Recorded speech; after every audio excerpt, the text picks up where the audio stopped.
Hi there, Media Essential workers. Thanks for joining us.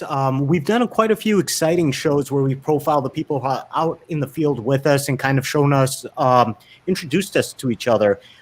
Today, we're doing something a little different, but something very exciting. Some of you guys may recognize my handsome guest, Henry Cheatham from the streets. Many years ago, Henry actually was on WSNS prior to it being Telemundo Chicago, prior to it even being a Spanish language station. You guys used to cover sporting events back in the days, kind of did some very exciting stuff and covered some very exciting news and sports. We want to get into that, but first we want to get into what exactly and where exactly you came from, Henry Cheatham. The title of our show today, where are you coming from, Henry Cheatham? Or where you been, Henry Cheatham? So where you been? Oh, well, I've been in my elbow, knees, and back. No, I've been here. I'm doing okay. I'm here in Chicago, and that's where I've been, and been retired right now. Yep, I am a retiree, so it's kind of nice to be there. It's a nice club to join if you can do it. Yes, I invite all you guys that can get here. You got to work a little while now. You can't just run into it now. It's a privilege you have to earn. You have Definitely. You've done quite a few things to get to that. So let's start off with your upbringing, your growth. You grew up in Mississippi. You were telling me something that kind of surprised me yesterday, which is that you were part of the civil rights movement and activism down there. Tell us a little about that. That's pretty exciting. Yeah, well, it's something that most of my group did, generation did. We got involved from different angles. I was got involved with a young lady who was ahead of me in class, and we were on a bus, and as we were on the bus, she was sitting in. They had a section with little 6 people up front, 3 on each side, could sit. So the bus was crowded, and she was sitting in one of the seats. So the bus driver asked her to get up, and she didn't because a white guy got on the bus. She wanted him, he wanted her to get up, but she would not. And so he gave the man his money back. The man got off the bus, and then when he did that, then she got up. And then he called the man back. And when he called the man back, well, I am sitting there in the seat, And when he came back on, he asked me to get up. I said, no, I'm moving. And so he called the police on me. So the police finally came. And when the police came, he asked me to get up. Do you want to go to jail? I just looked at it. And so I got up. So I was sitting right behind the bus driver where he could see every move I was making. And I'm looking at it. And I said, what are you looking at me for? I said, you want to fight? Oh, he stopped the bus. He slammed on the brakes. and he called the policeman back. He called the car, hey. And the policeman came down, and he asked me to get off the boat. He was pleasant. He asked me to get off the bus, and we were talking. I had a tam at the time. I was wearing a tam. And he said, we're not integrated yet. He said, can't you, the man asked you to get up. All you had to do was get up. I said, yeah. I said, but, I have a right to be on this bus, too. I paid just as much money as he did, But anyway, he didn't take me to jail. But I went into the NAACP office, which was located on Ferry Street. And I made a report for that. All of the people made sure I do that. So that's what I did. Her name was Bracy. I can't think of her first name, the young lady who did it. But yeah. That's how I got involved in civil rights. Well, Mississippi, right? So they had some challenges, but I am coming from the big city of Jackson, which made it a little bit different. In Jackson, things were not as tight and not as controlled by one person as it was in a lot of these places. People refer to, like in the Delta or some of the smaller cities, one person may own quite a bit of land and stuff. So he had a lot of commerce. So by him, she having that really kind of made people a little bit afraid to do things because they knew that their livelihood or what have you. My father was taking care of them. So I didn't sweat that. And from there, I just got involved doing a lot of things. I did, we had demonstrations, and I was involved in quite a few of those at the Masonic Temple. I just popped up a picture. Is this one of the demonstrations? Oh, yeah. Well, that picture right there is from when Medgar Evers had been assassinated. and we were having his funeral. And as we were leaving the funeral home, that's the one time I did see Dr. King. That was one and the only time that I saw Dr. King, Martin Huh. Luther King. Uh, we came out of the funeral service because we had walked from the Masonic Temple, which is out by Jackson State. This is a couple of miles, walk. That was quite a few of us, and so some of us just started chanting, and they said we're going to go to Capitol Street, go to Capitol Street, the main Commerce Street there in Jackson. So had a lot of nice stores and things of that. And it's kind of like State Street here in Chicago. So we start charging, and that's me there with a bunch of my other, classmates and things. I'm going running down the street, and this picture here was taken of me as we approached Ferry Street. We never got there because they had cops lined up all across the place, but we were on our way to do it. So that was one of the things. And I got thrown in jail there too but actually I got thrown into what we call the fairground, which is like here in Illinois, you have a fair every year. Every state has state capital. Every state has a state fair, and we call it the fairground. It's a big place. Uh, we had gotten thrown in, picked up, and thrown in jail there, and they took us down to the fairground because there were so many of us. It was quite a. I mean, it was thousands. I don't know how many. It was thousands of us who were thrown into that daggone thing. And I was there, and we started singing. So he told us to shut up, cut the noise out, cut the singing out. So I didn't quit. A couple others didn't quit. So what happened? Now tell us what you were singing. Tell us what you guys were singing that was. When the Saints go marching in, that's what we were singing. And yeah, the Saints go marching in. And so as we did that, it was on a Sunday too. That's right, it was on a Sunday. So they took me as I went through the line, and some people, quite a few stopped. So I kept on singing. He said, "You come over here, you come over here," because there was a couple others, right there around me. Didn't know why. So they picked us out, and they took us downtown to the city jail. And as we went to the city jail, they threw us in solitary confinement. Now, the jail was nice and clean in the city of Jackson. They were pretty clean. But if you know anything, I don't know if they're like this in every place, but a solitary confinement in Mississippi, in Jackson, the toilet was in the floor. Hmm. So if you had to go to the washroom, it was right there in the floor. That was it, And I was in the room by myself. The other young man got thrown in, and some young ladies, they were in, and we knew they were there because we heard them, shouting at us, and we could hear one another. So it made you feel a little bit better. But yeah, we got thrown in solitary confinement, which so I spent the night there. It was not that nice, You get there, you sit there, you're by yourself somewhat, So it was that was another part of it, So I was at the March on Washington too in 1963. We went out there, marched out there, and we were kind of. I'm sorry. No, I was just saying. So you had it in your blood to stand up for what you believed to be right, and to speak up against transgressions, like you did with that police officer and the bus driver. Kind of tell me when Martin Luther King came down there, when you were part of this action, what was kind of the feeling? What was kind of was it a spirit of doing something that you knew was important? Kind of walk us through what you were feeling. Well, as I said, we had gone to high school, and I'm a graduate of Sam and Brinkley High School in Mississippi, Jackson. I don't think most of my classmates or I don't think we felt inferior in any way. We didn't feel safe. We didn't think that white folks could do anything more than we could. It was just a matter of, hey, they over here, we over here, and they didn't. The two groups didn't meet, So that was just the way it was. You had segregated. It was segregated parts of the state. That's what it was, of the country, I should say. They had whites here, colored there. That kind of thing. Men and women, white men. That all of that crazy stuff. But it was something that never.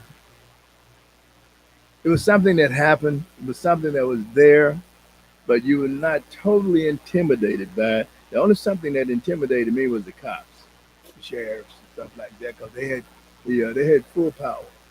They could do something and lie on you, like they can today, and that would be the end of it. Henry, kind of tell us about what the sheriff's authority was down there. Obviously, they kind of were law enforcement in the county there, but when we were talking yesterday, you said they were kind of the ultimate end all be all with decisions and discretion there. Kind of describe that. Is it different than how we relate to it here? Yes. Here, I noticed the Cook County Sheriff doesn't look like he has that much power. But I was from Hinds County. That's my county, the county I was born, raised in. And in Hinds County, Mississippi was the last state to become wet, as they call it, and that means selling liquor, hard liquor, legally. Well, all of my life there has been hard liquor. So, with the seal, the brought in from around the country, Louisiana, etc. And we had in the county. That's where we had a lot of entertainments and a lot of clubs out there, great clubs too. Well, we also had package houses out there. Yeah, that's what we call them. So you go to the package house, and once you go to the package house, there was all kind of liquor flowing in the county because the sheriff controls the county. And if he says it goes, it's okay. If it doesn't, then it's not okay. That's pretty much the South. When you come to the sheriff, has a lot of power over the county, whatever county is in, he or she has a great deal. I never knew any ladies at the time, but he or she has a great deal of power. So I know my dad and them, they would refer to him the high sheriff. Huh. I'm going to ask a question that Wilma kind of asked, which is, what or who placed fear in you towards the police? Say again? You can read the comment right there. It says, what or who placed fear in you towards the policeman? What or who plays, and not necessarily, it's just one of those things, the cops has, the same thing here, cops stop you in the middle of the night, and if they want to do something, they can do it, and what can you say about it? Laquan McDonald got shot, even though cops were there to see it, but what happened? They lied and said he did this, that, and other, and that was it. That's the only thing I'm speaking of. I don't fear cops, no, I don't have no fear. I think very little I fear. I think I fear too much.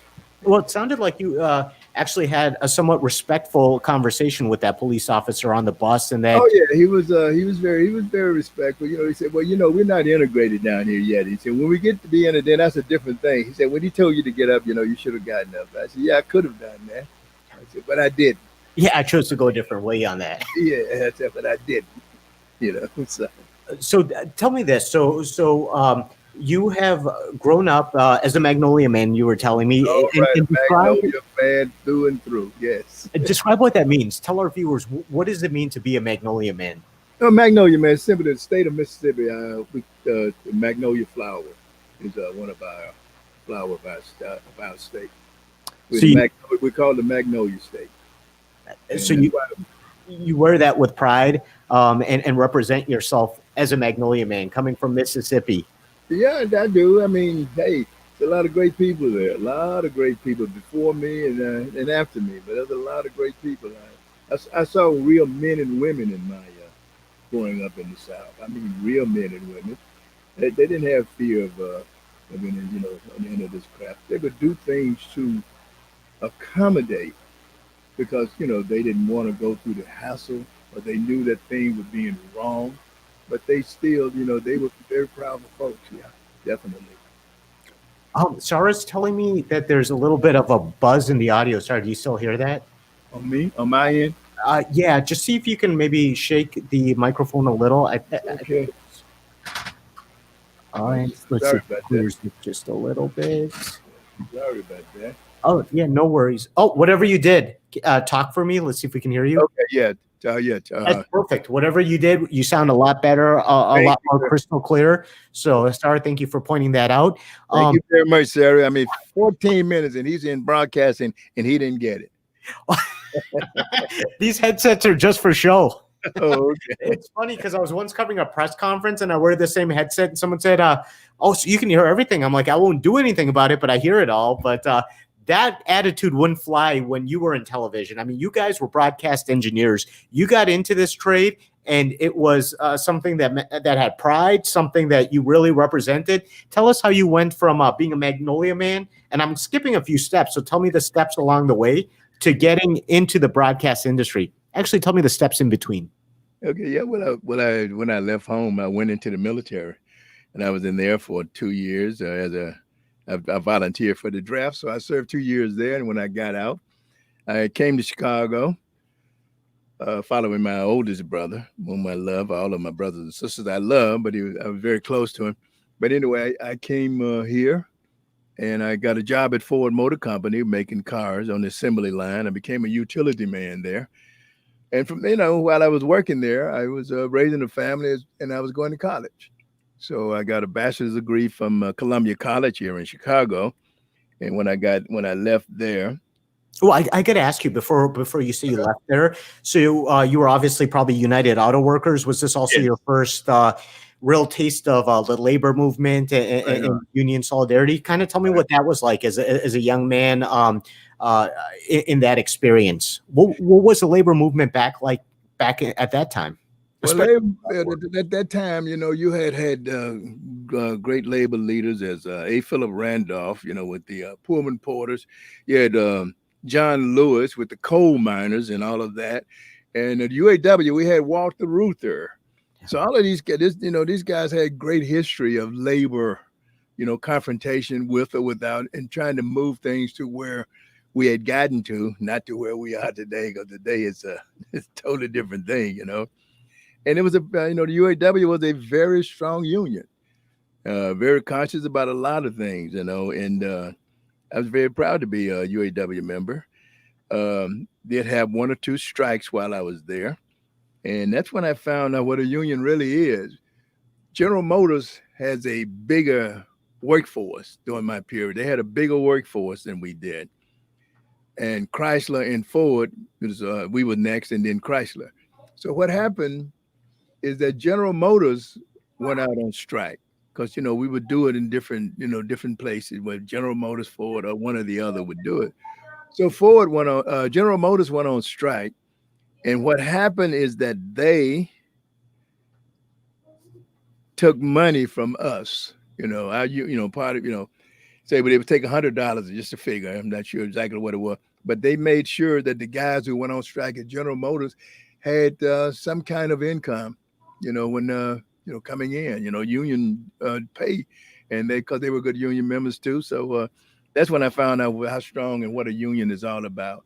Because if they went out, we supported them, and vice versa. If these things got to that point, So I've got to ask you this: growing up in Mississippi, and obviously seeing that sort of division that was factored in through race, and then being in a situation where you were part of a labor movement, where was there more equity?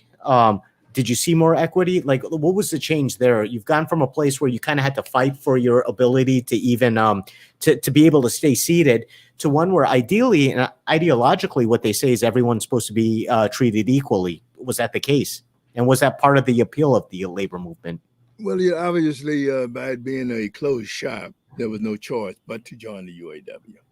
Yeah. So I, had no choice there, and I'm glad I did join. I was part of it.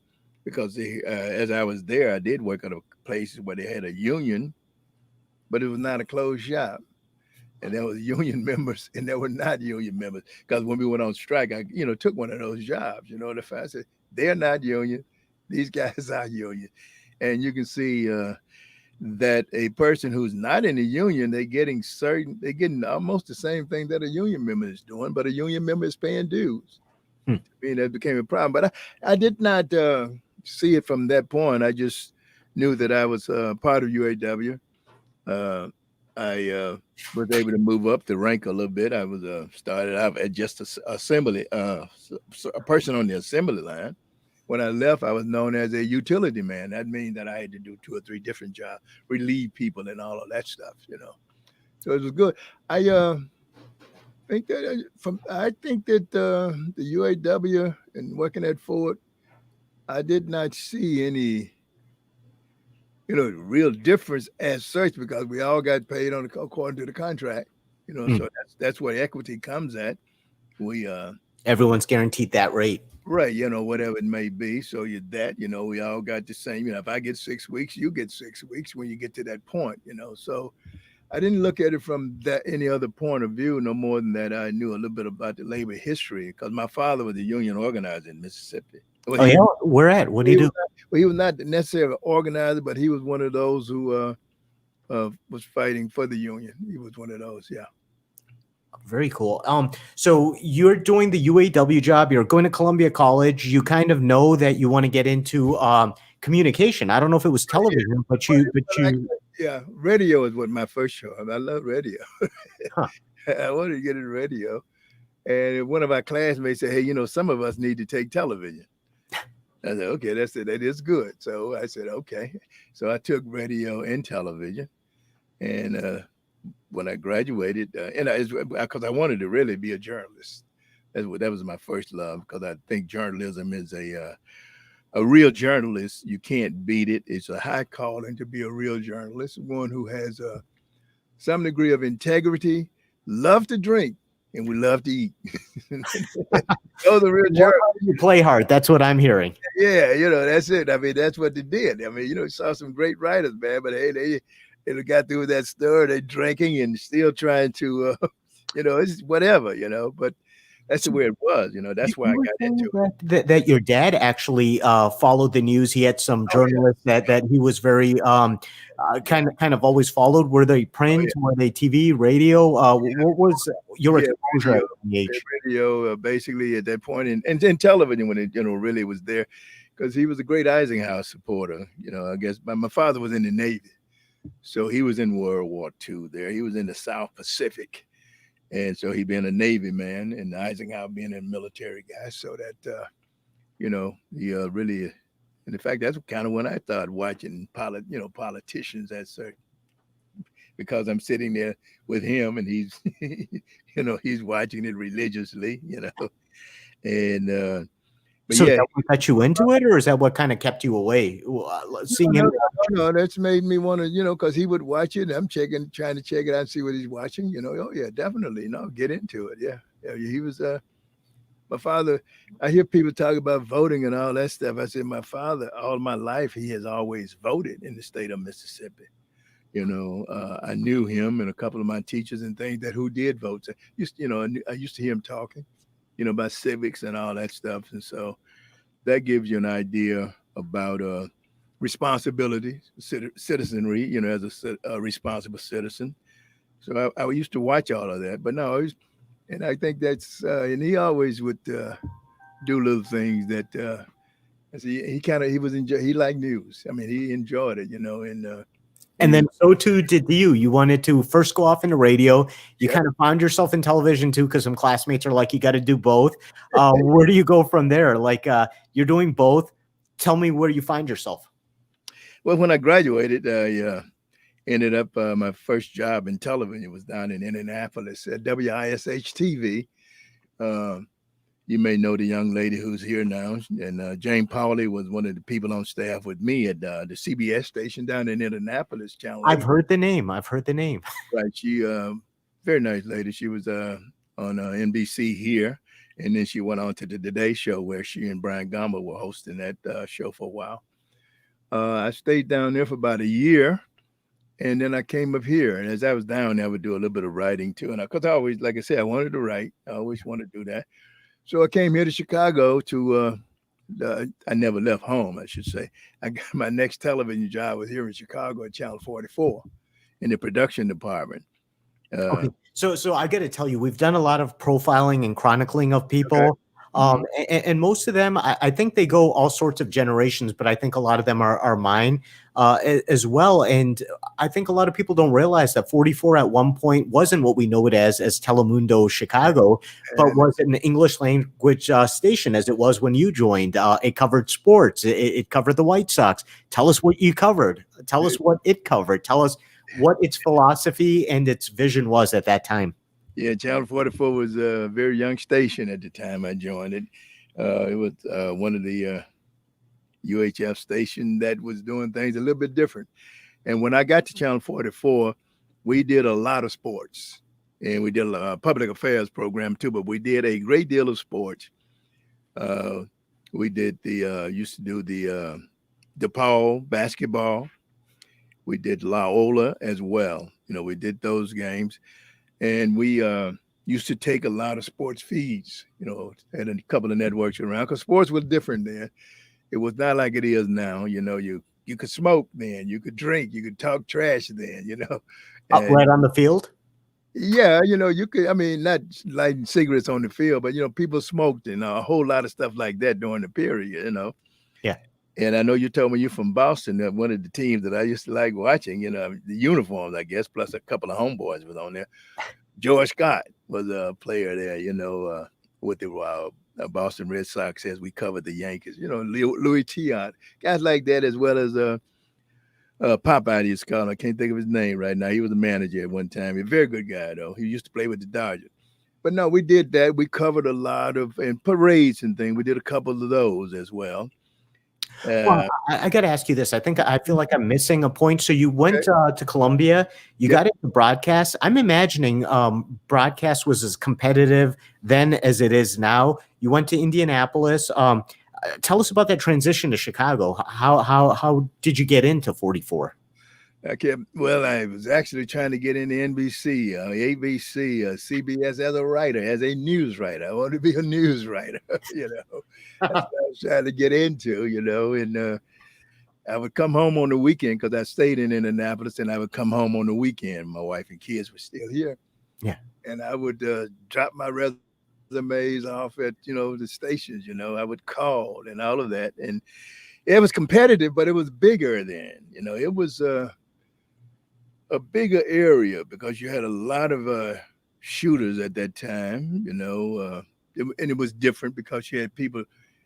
When I got into the television, they were still shooting news on film. Okay. And then we transitioned to videotape. That's when, the ENG and all that stuff came in. I think CBS was the first one to go full blown on it because I think station down in St. Louis, I think they were doing a lot of stuff down there.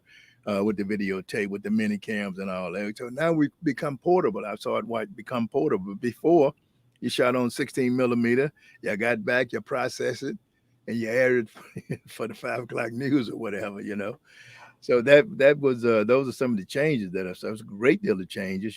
I could ask you this just for clarification. And again, this is another reason that we're doing this is we want the new generation of journalists, photographers to know how it was for the people who came before us. What I often hear is that when you went from film to the next format, what was it again? Tell me, film to format. It was a videotape. Videotape. There was a lot of feelings regarding that. There was a lot of anger, angst. What was that? Was that because it was changed? Was there actual job losses related to that? What was the big concern from going from one format to the other? Well, because you've been shooting on 16 millimeter, you've been shooting on film, so that's an area It's like when that's an area that I watched this thing go from film to videotape, 2-inch videotape. So I go to 3/4. That's what a minicam was basically on.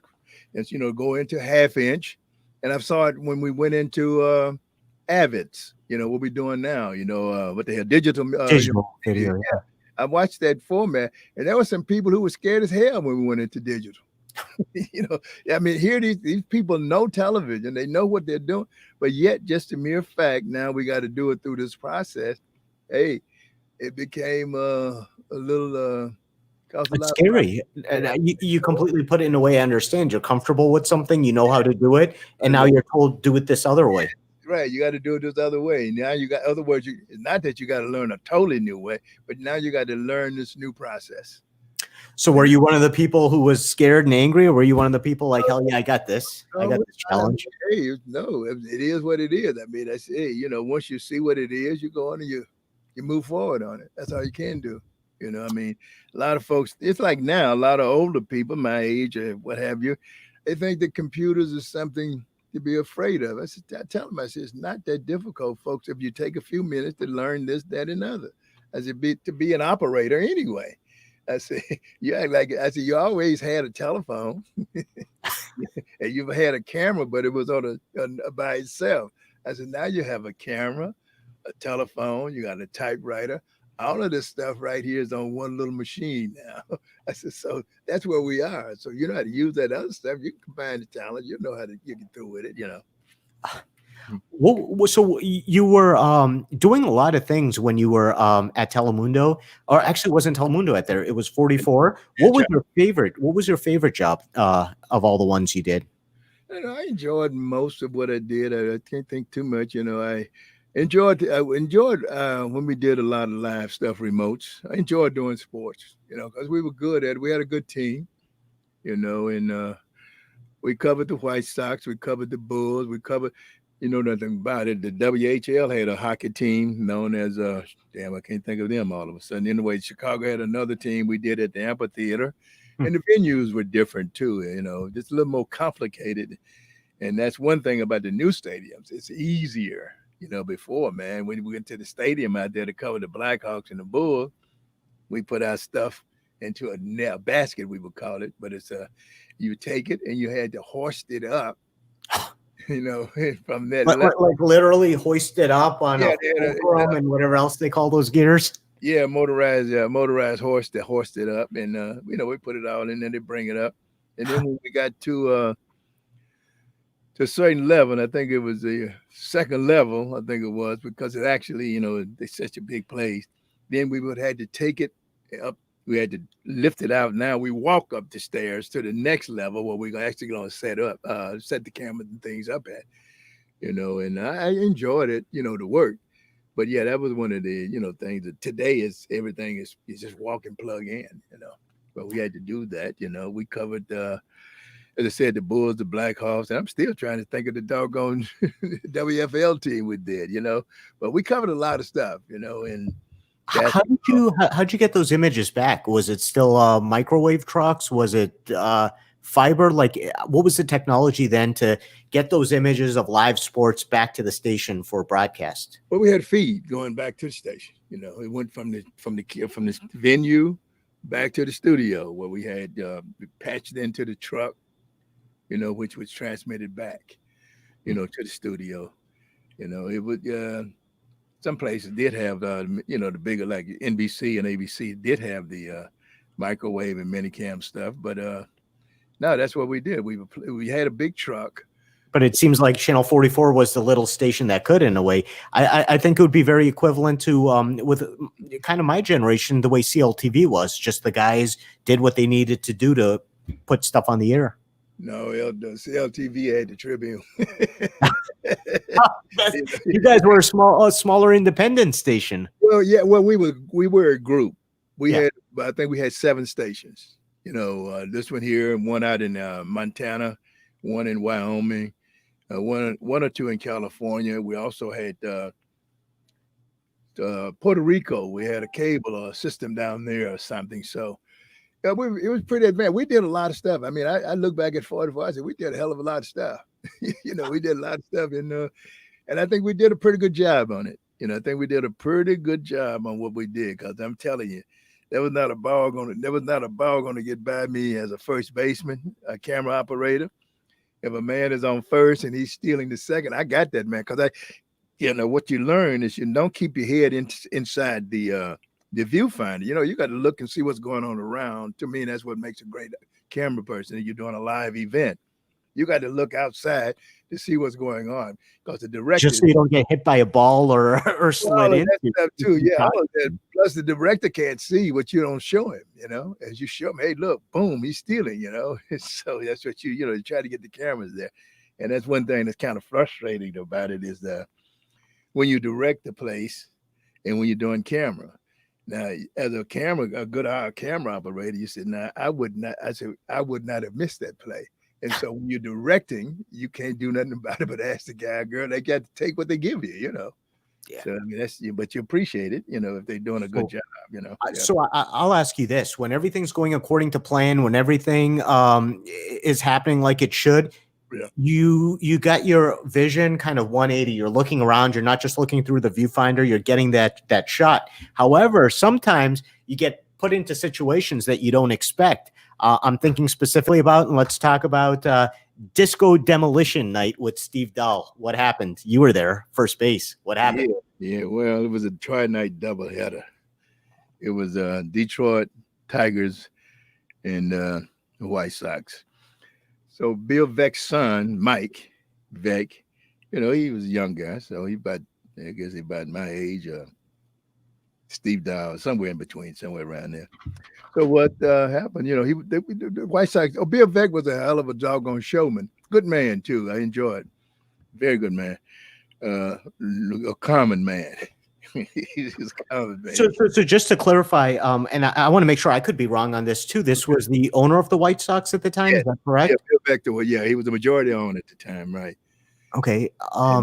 And so I think, if I remember correctly, or if I've read correctly, at the time, White Sox attendance was often quite low. So they were kind of probably looking for promotions. As a matter of fact, I know for a fact they were looking for promotions and little stunts to kind of get people in there. One of these led to an interesting evening for you. Yeah, well, he didn't have the money that George Steinbrenner and a couple others may have had, in the Major League Baseball. But he was a baseball man, and that's what he did, and that's what he generated his income from. So he would put on different little gimmicks, but it was all in part of doing the baseball. So Disco Demolition Night, Mike had got together and they brought this over because they had different promotions from time to time. It was all kind of promotions that they would have. So they get this young guy, Steve Dahl, 24 years old, known at the time for being very anti-disco. I believe, if I'm remembering correctly, him and Gary Myers, that was kind of their whole platform, is we hate disco. They decide that they want to blow up a few records, a few albums, a few what became Frisbees that evening. What happened? Yeah, well, I didn't care too much. I thought the dress was fine in disco, and it was okay to have disco. But when disco moved soul, rhythm and blues, and all the rest of it, I had a problem too at that point. Well, he came out, in between the games. Yeah. And he was gonna, however they had planned to blow it up. That's what he was going to do. He was at home on the pitcher's mound out there in the field. And when he did that, we had a lot of kids out there. There was a lot of folks out there that day, those young cats. They were in there. These were really not baseball fans. They just people who like to go somewhere and do something, right? I thought I heard something like they were expecting that it would be 20,000 people. 50,000. Climbing the fences. Pop that picture up. Yeah, I think the crowd got bigger than what they thought it was. Hell, we used to get to the stadium by 3:00, for a night game. And I'm telling you, these kids were already coming into the stadium by 2 or 3 o'clock. They was getting in as soon as they let them in, But it was one of those things. So hey, as the moment came for them to do it, Steve Dow had no control over them either, because they just started running out on the field.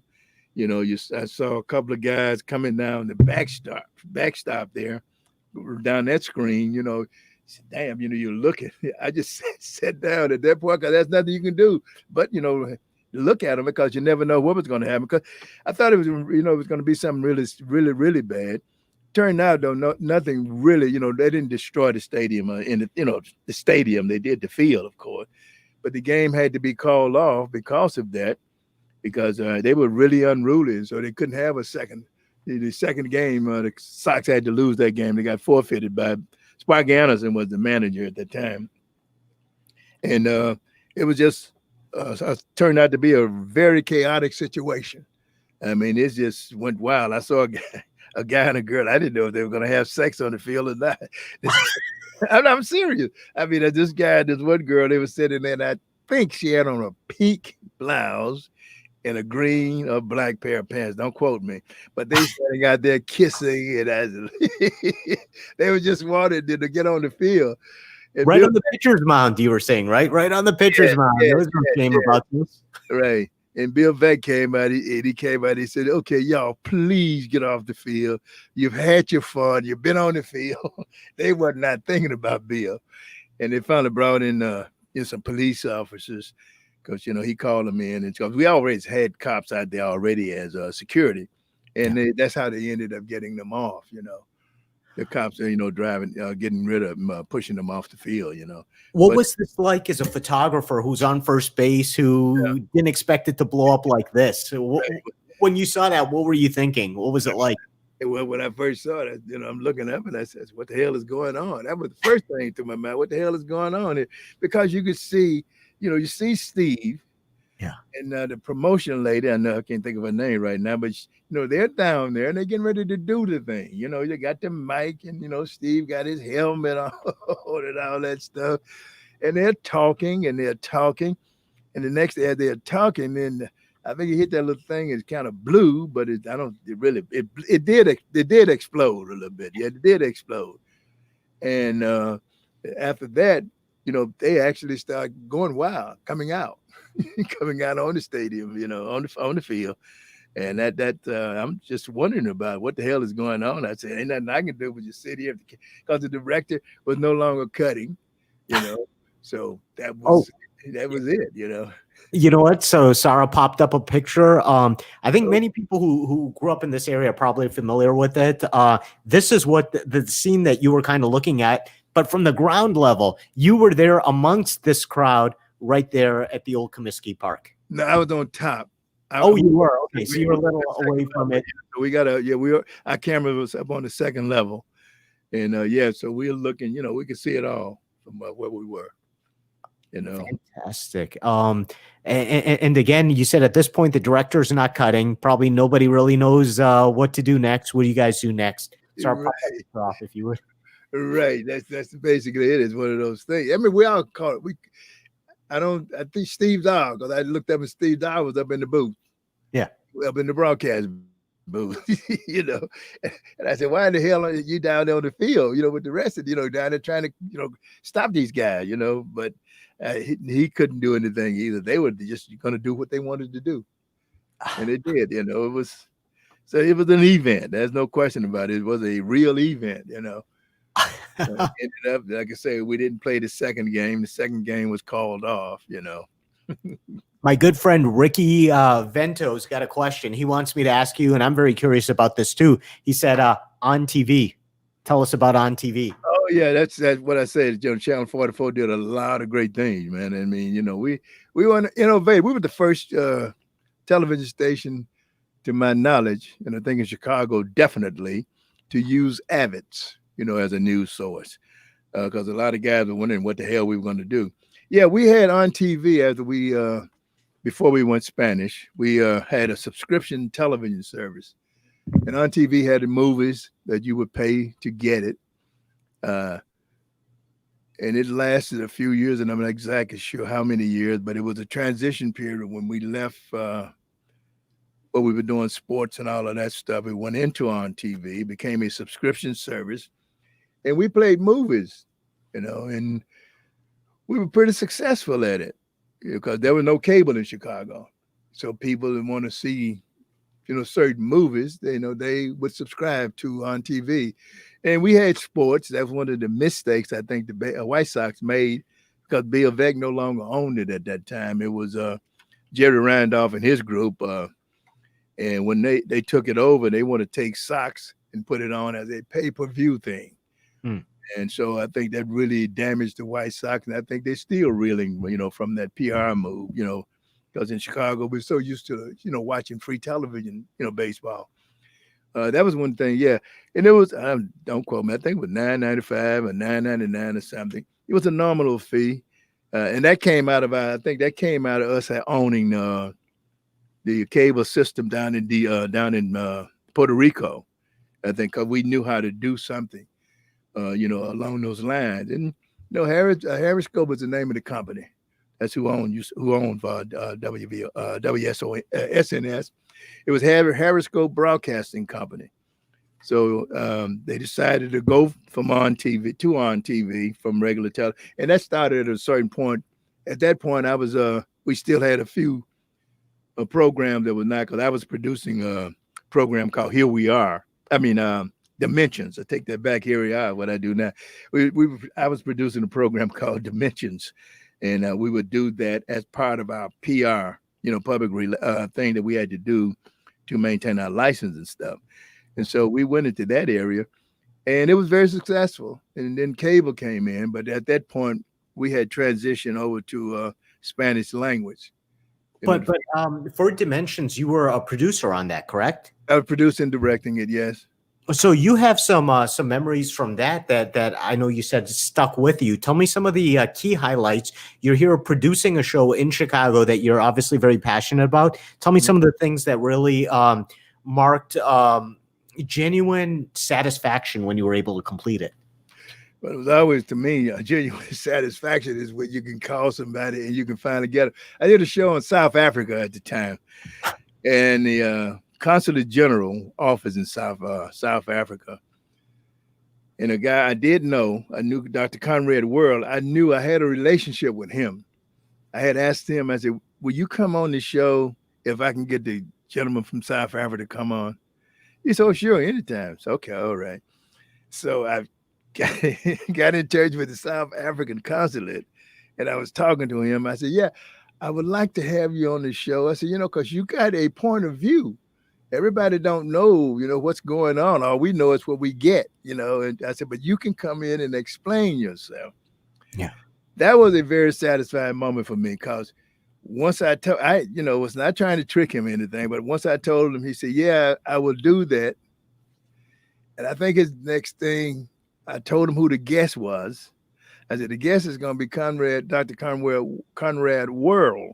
Oh, he said, no, I don't want to be on nothing with that guy. That guy, he's too radical, etc. And then for some reason, he called me back, and I said, look here, and I talked to him, and I said, look here, I said, I think you're making a mistake. He said, I'll do it under one condition. I said, what's that? He said, you have lunch with me. I said, I got no problem with that. But you're buying. No, I'm just kidding. Yeah, well, yeah, I had no problem with that, and I knew he probably wanted to maybe take a picture or something, use this as, when I met with one of the black members or something, all of that old stuff, But he was a nice guy. I mean, I really enjoyed doing that show, because that showed me that's a producer. I had to produce that show. I had to really convince that gentleman to do it. And I'm very proud to have him on there, It was always your dream to become a writer, and now you're a producer for this show. Tell us about that last show. You had a guest that you were excited about that we were talking about. What was that like? Oh, okay. When we Dimension, as we evolved from where we were, because there used to be a regular and all this other stuff, we got to a point where we did it in a different, the same program, but it was done a little different, because we would do it for the morning show. And the first guest we had on that part of the second dimension, on the transition of dimension, was former Mayor Jane Byrne. I had her on the show, and the last, again, you got to do certain things, to maintain. Was Mayor Washington was the last guest that we had there on the English language part of WSNS. And it was, it's one of these things where he agreed to do it, but you never know when you got these guys, something comes up, he had to, cancel, Yeah. Yeah. So I was very proud of the program. We got nominated, I think 2 or 3 times for an Emmy. We never won, but we got nominated several times for it, and I think the reason we didn't get an Emmy is because we didn't have a lot of live video from out in the field, packages to go with it and all that stuff. So, people like that stuff, but I was proud that the industry had voted us, because at that time you would have to send your stuff out of the city. You wouldn't, the local guys didn't do it, but they did it from some other part of the country. But I was very pleased with that show. Turned out to be, we had some great guests across the years, right? Wow. Let's get into something that you've done besides sports and Dimensions. I know that you covered a lot of political events, and being from Massachusetts myself, and Michael Dukakis, you covered that. Tell me what that was like. Michael Dukakis, Jesse Jackson, Reverend Jesse Jackson, I believe, was in that same primary. Right. What was that situation like? You were out in the field. And I'll quickly say, I know, and I'm gonna excuse and ask everyone for their blessing and permission, especially you, Henry. These are usually an hour-long shows, but you're just fascinating me, and we haven't even gone through half of what we want. So sorry if you got to go. That's fine. But with your permission, I'd like to go past our hour and continue this dialogue. I have no problem. Yeah. Well, okay, Michael Dukakis, Reverend Jesse Jackson, tell us about it. Yeah, well, Reverend Jackson, one incident that happened, some of the guys, from the big stations, they think that they own, the spots, but they don't, and I was covering Reverend Jackson somewhere here in Chicago, and I was on ENG, and one of the guys, I think it was a local guy, I didn't know him, but he was from CBS, and so we fighting for space, because space is tight. Yeah, we call that in the trade jockeying for position. Like a limited platform, people are falling off of it, and the networks and the O&Os got their space. And I'm going to get my damn shot too, right? Yeah. They want to, act like that we don't. Hey, man, my show is just as important as yours, so we don't have all the glitz you got, And he was leaning in, blocking the space. So I'm leaning in. So he got the leaning, and I got the leaning. And then he kind of looked at me. I said, well, if you want to share, we can share. I said, but I got to have mine too. But anyway, that was on at one of the conferences I was doing with Reverend Jackson at the caucus. We were out in Melrose Park. And, he's a little guy, short guy. So out there, the networks got all of their stuff lined up, because they following the caucus, the guys out of D.C. and across the country and wherever else they're coming from. So they have their own little platforms and things like that, I understand all of that. But hell, I got a job to do too, so I got to get my story. So I had to muscle my way in on that. Because it wasn't my fault. The news department sent me out late, but I did want to, you want to do what you can do. You want to do your job best. And so I'm out covering the caucus. So they introduced the caucus. Like I say, he's a little guy anyway. So I'm standing up on this platform, and all of a sudden they introduced him, and he came out, bam, he hit the floor. Did you catch him?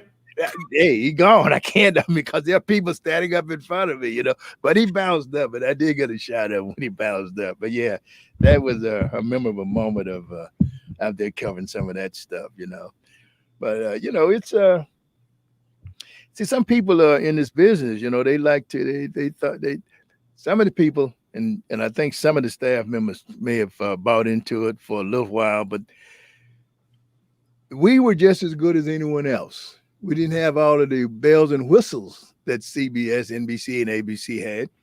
They would, I found out that ABC would send out a reporter in a crew to cover every show that they had. They had the morning, show, then the midday, the 11 o'clock hour, 4 o'clock, they had reporters and camera people for that. Well, hell, I agree with one of our managers. He said, Henry, what I'm trying to do, man, we can't do it. I said, what's that? He said, we're trying to cover this metro area, with 2 or 3 crews. He said, Henry, we can't do that. We had gone Spanish at the time doing news, And I agreed with him. I said, you're absolutely right.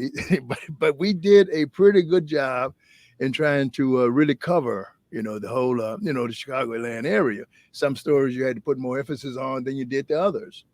But some of them you go out and you spray and you get the hell on out of there and bring it on back to the station. Hopefully it'll make it for the, 10 o'clock news or whatever. So those are some of the things. We were hamstrung by that.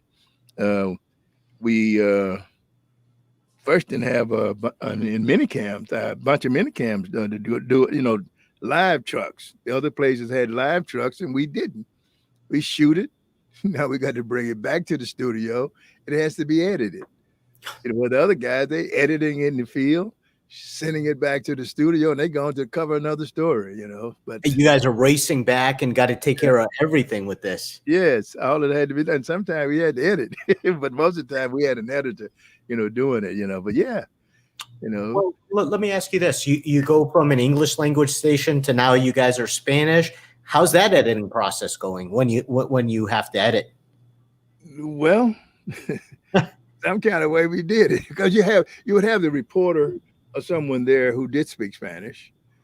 So it was always good to be able to have that, But if it's just B-roll and stuff, well, you know how to do B-roll, so you don't really have to have the dialogue. You just got to have the video there, But it was a transition. But most of the people who were there, people spoke English and Spanish, and then, when the Spanish guys came on board, so there was not a real conflict there. But then later on, we got people who really, I think, only understood Spanish. That was not part of my group, moving through. But some of the younger people came in. Then you got another bunch who came in who was younger, who understood both, Spanish and English, because they were American who were born and raised here. But some people came out of, Latin America or Mexico or something, So it was a transition, you had to get used to. And, but we made it through, Hey, yeah, we must have been doing something right. General Electric paid $2 billion for us.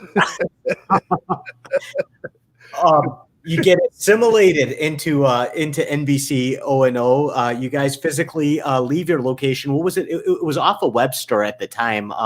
Yeah. Kind of I mean, I remember I was a stringer at the time, and we'd come drop off tapes. It was went off Webster, went in this little corner lot. It was a building in the middle of nowhere, but it was your guys' building. I mean, that was home. Oh yeah, hey man, there's a lot of great memories on Grant Place, 430 West Grant Place. That's the address, A lot of great memories there. I mean, we was always jitterbugs. I was in my 20s when I started there, So hey, I'm in my 70s now. So hey, it was a lot of great memories. I think about Mario and those guys. When Mario and them came, I said, "Hey, Mario and them was just out of college, Ricky and all those guys. They were young guys, And, this is Mario Bernal. Yeah. Yeah. Now, look at them. These guys trying to push me off the map.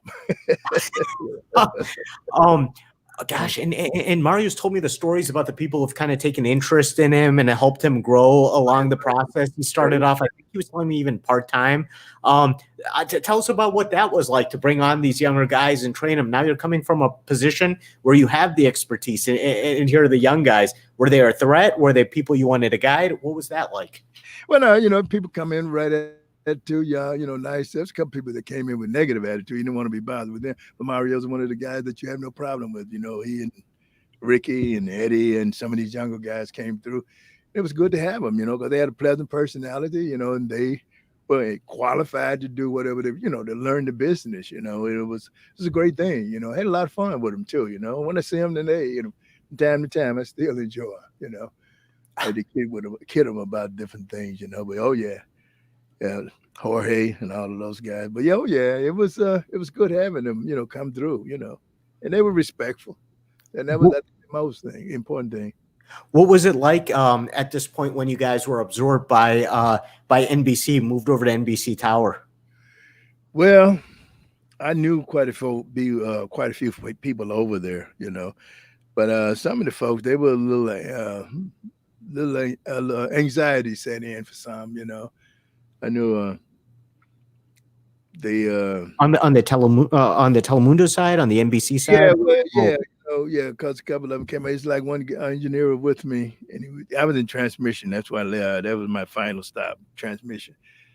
And I tell him, I said, "Look, man," we've been doing television all this time. I said, the only thing we did was change location, and we just have to learn what the knobs are. And that's basically what it was, because we knew, television. We knew about, not that I was a great microwave guy, but you do know what you had to bring a microwave in, tune it in. I said, I said, hell, you didn't even build stations and stuff, man. But people were a little bit nervous, some, and I guess because the whole attitude, the corporation attitude changed, because we were kind of relaxed. Relaxed and laid back. We come in, we do our thing, and we had fun doing it. We didn't have to go through the security, and we had bathroom. We got three, I think. We had four, two upstairs, two downstairs. And they were unisexual. You go into the washroom. And you get over there. Now you got to share it with a group of other people too. Now you got to figure out everyone's role, who else were. Right. And we had a relationship with with the management.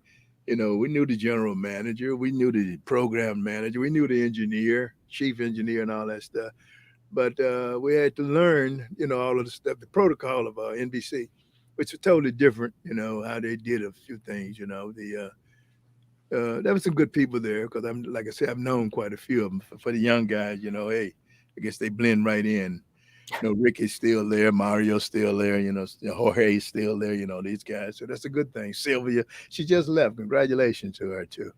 Yeah, great. All great people, everyone you mentioned. And again, just like you said, grew up in the industry and you kind of watched them grow up. Yeah, oh, definitely. Yeah, because one of my colleagues said one time, he said, Henry, he said, we kind of like pioneers. I said, what do you mean? He said, we about the second generation of television. When you think about that, when did television come into existence? And you think about where we were when we got in here, man. Like I said, we did a lot of stuff and we had to create things. We had to create our own graphics. I remember when the house out in Colorado was the image house that came up with the computer generated graphics. It was a company out in Colorado. They had all of the work was sent out there. You want to Was it Art House? I can't think of the name of it right now, but I know it was out in Colorado. That was one of the first big places to do it. We sent out White Sox opening, we sent it out there. Bulls opening, all of that stuff was made out in. You come up with your rough draft, what you want, and I can't think of the name of it, but anyway, they the one who was doing all of the graphics and stuff. From that point. But before that, the sets, we had to build our own sets. Come up with something. And these you tell the graphic artist what you want, and the graphic artist comes up with the color scheme and what she think or he thinks. And I think all of the graphic artists we had were women, and hey, they come up with some pretty good stuff. Yeah, pretty good stuff, man. Dimensions, my set. I just told them what I want. I said, yeah, this is what I want, And I knew I didn't have but 2 pennies for the budget, So they would figure it out, man, and it would look pretty good, man. It's a lot of good stuff that was happening with that. Broadcasting has made its changes. Some is good. There's a lot of noise out here today, but hey, it's all good. It's like what we're doing right now. This is wonderful. If we had this back in our day, ain't no telling what we would have done. You find creative ways to tell a story. You guys were second generation. You've seen a lot of changes. Tell us some of the bigger changes that you've seen. Obviously, you would not have been able to do this back in the day.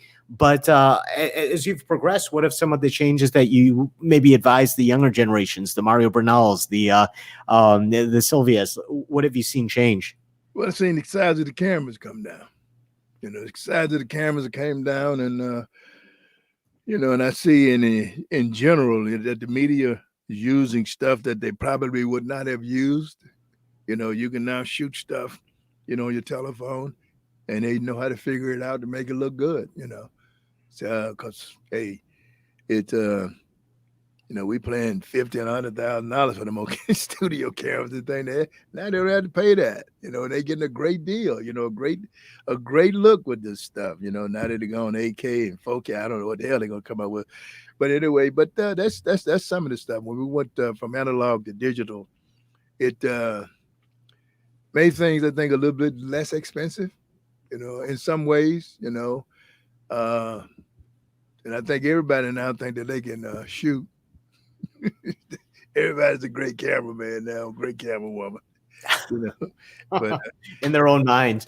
Yeah, we got a lot of comments coming in, and I just put something out there. If you guys actually want to ask your question to Henry directly, click on that link. We'll pop you up here. We'd love to actually have you share some of the memories you might have, some of the questions you might have. So I do encourage you to do that.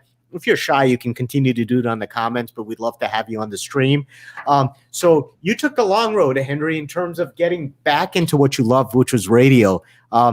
Tell us, so at some point you decide, I love WSNS, I love Telemundo, but I want to retire too. What happened? Yeah, that's what I wanted to do. I wanted to retire. I thought I was going to probably go to junior college and start teaching or doing something, something in the teaching field. Because my friend Ricardo had brought me in to do some stuff, city colleges when he was part of it. And I kind of enjoyed it. I think I might do this when I retire. Well, when I retired, there was a gentleman whom I had met a while back. He has a radio station. Purvis Span is his name. And he was doing his show, and he would call me from time to time, ask me to come by and help him out. Hey, Henry, come by. And I said, okay. And I would take that opportunity and go by, and help him out, Now, this radio station, this is the legendary WVON. Yeah, WVON 16. Well, it was 1450 at the time. It's 1690 now. Yeah, it was not my intention to because he had a television show, and so that's why he started asking me to help him with. So I was doing the television show, helping him with the television show. He used to air on Channel 25, and so I did that. And so when he left the television, he went to the radio. He just, strictly doing his radio show when they moved to the 1690 in their new building over here. And he asked me to come by. And I went over and I was helping him, produce his show from time to time. It wasn't a regular thing, I do what I wanted to do at that point. And so he got sick. And when he became ill, I decided, I said, well, I think, because I like the music, I like blues, rhythm and blues, soul music and all that stuff. So when he became ill, I told his son, who was also there at the time, I said, I think I'm going to continue to do the show. That wasn't my intention, of course. I said, because if I don't do it, I think this music will, won't be being played in Chicago like it should be.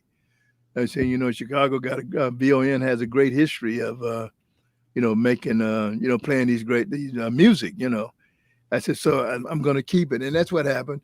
I'm on Saturday nights from 11 p.m. to 2 a.m. I do it every Saturday night, most of the time live. Every now and then I do some Memorex, but most of the time it's live, MOVON.com and also on the iHeart app, radio app, I enjoy doing it, but you'd be surprised when you're doing something like this, and you're getting a lot of music, from it. People want to, send stuff to you. Some of it is garbage, but a lot of it is professionally done, good stuff. And you have to listen to it, check it out, see if it's worthy of going on, the program. Now that gives you another doggone responsibility.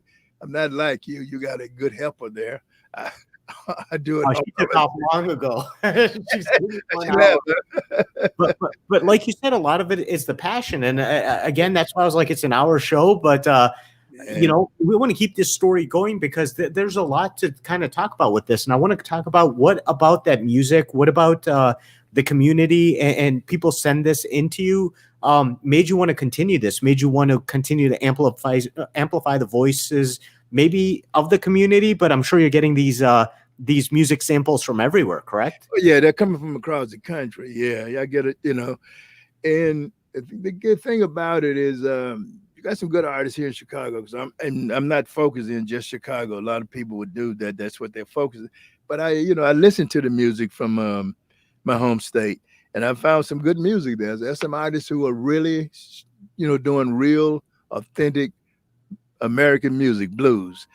And I enjoy that, And there's some, ain't doing nothing. They send you some garbage up there and hit boom, boom, boom, but then they want to send it to you. Well, I listen to it, but if everything got that feeling, if I don't feel it, it ain't, I don't mess with it. If you don't feel it.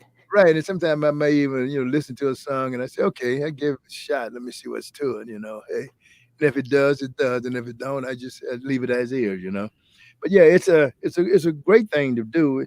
And it is an opportunity because I told someone, I said, you know what, I think I'm ready to really retire. But of course, with the pandemic here, you're already retired, They said, no, a lot of artists, they want to, because I do a lot of interviews with a lot of them. I call and do them and put them up on my YouTube channel, So I've been doing a lot of that. So where can people find your YouTube channel?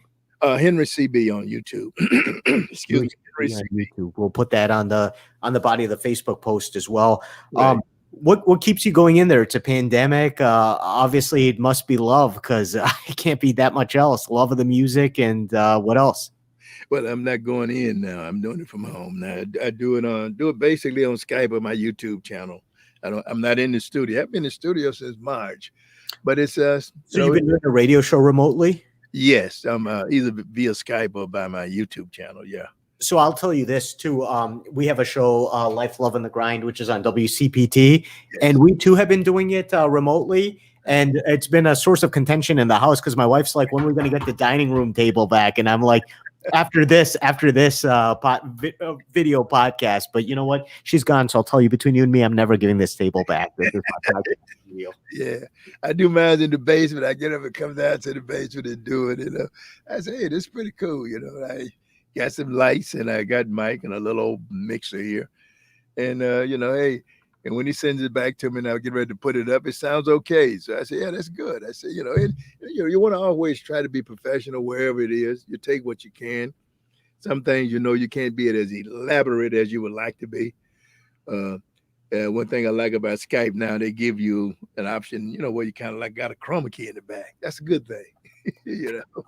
Well, Sarah was actually telling me that you were testing the green screen out. I was like, how fancy is he getting? Now I feel like I got to do something back here. It's just one of those things, because from time to time I'll be doing a little stuff at home and I decided to try to do a green screen, excuse me. And I want to make, do something so I can kind of change the background. That basic, that's what it is. Like I got my brown curtain there, Well, and this is why I love bringing you and talking to you, because again, you guys are broadcast engineers. You guys are used to doing things the right way. We have you today. We have Jim McDonald tomorrow. Actually, I think that's going to be a great one too, talking about kind of the NBC side of how he grew up in this industry. I believe he's actually 2 generations into it. His father was in it, and then himself, he was with the network. Yeah. And then what I also want to remind any of our viewers, and Henry, I hope you join us as well as Jim McDonald, is on Saturday, we're doing a virtual reunion kind of. We're all part of the WMAQ Old Chimers Club. And, I don't know if you've gone to the events they've had in the past, but they do it at a physical location. Can't do that this year. Yeah. So we're hoping to do a Zoom version. I think it's going to be great just to be able to catch up with people. I had to plug that real quick. Okay. And what time is that? I think I saw a plug you had on it. Yeah, I've been trying to promote it everywhere. People keep taking it off. I keep putting it right back on. Mm-hmm. But it's going to be 8 o'clock to 10 o'clock on Saturday. So right before your show, so people can go on the Zoom and then they can tune into your show right after. Yeah. Okay. I'll do what I can do. That's good. It's a good thing to do to try to keep things going, man, because there's a lot of junk out here. Not because I'm on your show, but it seemed like it's a pretty good show. There's a lot of junk. I do what I can. And thank you for rating us out of the junk category. Maybe one day we'll get to that AAA bond rating. But I didn't say you wasn't junk. I said there's a lot of junk. Hey, so tell me this, Henry. We probably should wrap it up. At some point, my wife's going to want me to join her, and I'm sure you got some family obligations too. Leave us with some advice. Leave some advice to the young generation who's fighting this from a labor perspective, and then from a journalism perspective, and then from the perspective of a mentor guiding the youth. Oh, you want me to do all of that? Lord have mercy. You lay that up on me, young man. But yeah, well, anyway, I want to thank you for having me here. Excuse me a second. I had to clear my throat. I kept you on for a long time. Yeah, I want to, thank you for having me here. From a labor perspective, I was in NABET in the broadcasting industry. I was with NABET until I retired. You see transitions, go, and some of it might be good, and some of it is good, and some of it is not. I think in order to be good union members, I think you have to kind of look at the whole rather than just something selfish. I think where we are today, there's a lot of splinter. And once you do that, you may never get it back, together again, When I first got in broadcasting, we had a pretty big union, and I'm not sure how big it is today. And I see some stuff, going that may or may not be in the interest of the union. And what I mean by that, I get my contract. I don't care about you. That's not unionism. Union is two of us getting together, and trying to build and strengthen that, because there is strength in that. some people, they feel, what am I paying union dues for? You're paying union dues so you can continue what John Lewis, what A. Philip Randolph, what Walter Reuther and other labor leaders put down their lives for. Anyway, a lot of people died for you to get to this point. You don't have a 8-hour day just because you look good. That's a union who got you that.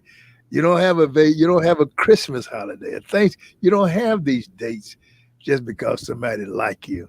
Somebody organized for you to get to that point. And I think people need to understand and appreciate history. Yesterday it was good to you, so you ought to try to replicate it for tomorrow. That's the way I feel about it. Because if you don't, I mean, you lose whatever you may have had.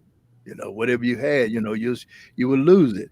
You talk about $5 an hour, $7 an hour. Well, how do you go from $3 a day to that? People worked on it, and people sacrificed for it.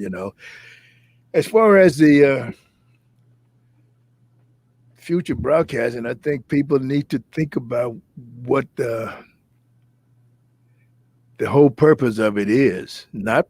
If you want to be a propagandist, you can do that too. There's nothing wrong with that.